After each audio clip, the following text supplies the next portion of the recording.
అవడమే మొన్న తెలుగుదేశం పార్టీ ప్రస్థానానికి కీలకం.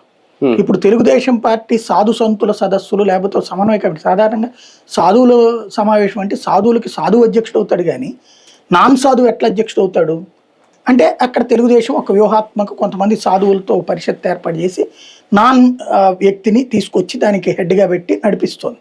అంటే సనాతన ధర్మానికి సంబంధించి ఇప్పుడిప్పుడే పెరుగుతున్న చైతన్యం, దేశవ్యాప్త చైతన్యం ఆంధ్రాలో కూడా వస్తుంది. కాబట్టి ఆ ఓటు బ్యాంకులో భారతీయ జనతా పార్టీకి షిఫ్ట్ అయిపోకుండా మొత్తం ఇప్పుడు కాంగ్రెస్ పార్టీ చేసిన తప్పు, ఇతర సమాజ్వాదీ ఐఎన్డీఏ కూటమి భాగస్వామ్యాలు చేస్తున్న తప్పేంటి? జాతీయవాదం, దేశ సమగ్రతకు సంబంధించినటువంటి అనుకూలత లేదంటే హిందుత్వ అనుకూలత అన్నటువంటి దానికి వ్యతిరేకంగా వ్యవహరిస్తున్న శక్తులు ఏకమైంది.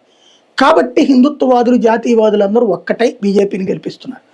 ఈ ఓట్ బ్యాంక్ ఇక్కడ కూడా పెరుగుతోంది, పటిష్టపడుతుంది. అది బీజేపీకి వెళ్లకుండా బీజేపీని తమతో కలుపుకోవడం ద్వారా ఆ ఓటు బ్యాంకులో మళ్ళీ మేమే తిరుపతిని రక్షించే ప్రయత్నం చేసాం, లేకపోతే మేమే హిందుత్వ పరిరక్షకులం అని చెప్పేటటువంటి కోణంలో నుంచి ఒక సెక్షన్ ఆఫ్ సాధువుల్ని ముందు పెట్టుకుని ఇక్కడ తెలుగుదేశం నడిపిస్తోంది. రెండవ సెక్షన్ ఆఫ్ పబ్లిక్లు ఎవరైతే వాళ్ళ భారతీయ జనతా పార్టీ అభిమానులందరూ పవన్ కళ్యాణ్ అభిమానిస్తున్నారు, ప్రేమించేస్తున్నారు, గౌరవించేస్తున్నారు. ఒకప్పుడు ఇదే పవన్ కళ్యాణ్ మతాన్ని అడ్డు పెట్టుకుని నాటకాలు ఆడతారా, దేశాన్ని మొక్కలు చేస్తారా, చెగువేరా లక్ష్యం నాకు, చెగువేరా అనేటటువంటి పూర్తి విరుద్ధ నాస్తికుడు.